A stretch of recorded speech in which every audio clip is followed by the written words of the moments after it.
ಇನ್ನು SIR ಬಗ್ಗೆ ಜನರಲ್ಲಿ ತೀವ್ರ ಆತಂಕ ವ್ಯಕ್ತವಾಗಿದೆ. ಹುಬ್ಬಳ್ಳಿಯಲ್ಲಿ ಶಾಸಕ ಪ್ರಸಾದ್ ಅಬ್ಬಯ್ಯ ಈ ಒಂದು ಹೇಳಿಕೆಯನ್ನ ಕೊಟ್ಟಿದ್ದಾರೆ. ದಾಖಲಾತಿ ನೀಡೋದಕ್ಕೆ ಕಡಿಮೆ ಸಮಯ ನೀಡಲಾಗ್ತಿದೆ ಅಂತ ಹೇಳ್ತಾ ಇದ್ದಾರೆ.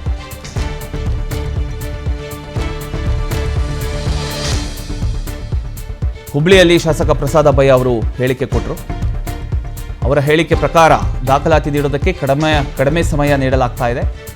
ಲಕ್ಷಾಂತರ ಮತಗಳನ್ನು ಡಿಲೀಟ್ ಮಾಡತಕ್ಕಂಥ ಕುತಂತ್ರ ನಡೆದಿದೆ. ಪವಿತ್ರ ಮತದಾನ ಹಕ್ಕನ್ನು ಕಸಿದುಕೊಳ್ತಕ್ಕಂಥ ಕೆಲಸ ನಡೀತಾ ಇದೆ. ಕಾಂಗ್ರೆಸ್ನ ಮತಗಳನ್ನು ಡಿಲೀಟ್ ಮಾಡೋ ಕುತಂತ್ರ ನಡೆದಿರತಕ್ಕಂಥದ್ದು. ಹೀಗಾಗಿ ಆತಂಕದಿಂದ ಗುಂಪು ಸೇರಿ ಪರಿಷ್ಕರಣೆ ಮಾಡಿದ್ದಾರೆ. ಆದರೆ ಕಾನೂನು ಪಾಲಿಸುವುದು ಎಲ್ಲರ ಜವಾಬ್ದಾರಿಯಾಗಿದೆ ಅಂತ ಶಾಸಕ ಪ್ರಸಾದ್ ಅಬ್ಬಯ್ಯ ಅವರು ಹೇಳಿಕೆ ಕೊಟ್ಟಿದ್ದಾರೆ.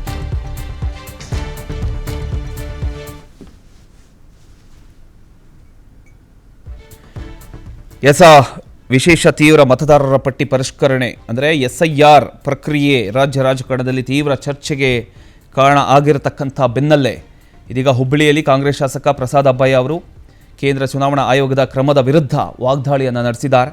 ಇದೇ ವೇಳೆ ಸಚಿವ ಸಂಪುಟ ವಿಸ್ತರಣೆ ಬಗ್ಗೆಯೂ ಕೂಡ ಅವರು ವಿಶ್ವಾಸವನ್ನು ವ್ಯಕ್ತಪಡಿಸಿದ್ದಾರೆ.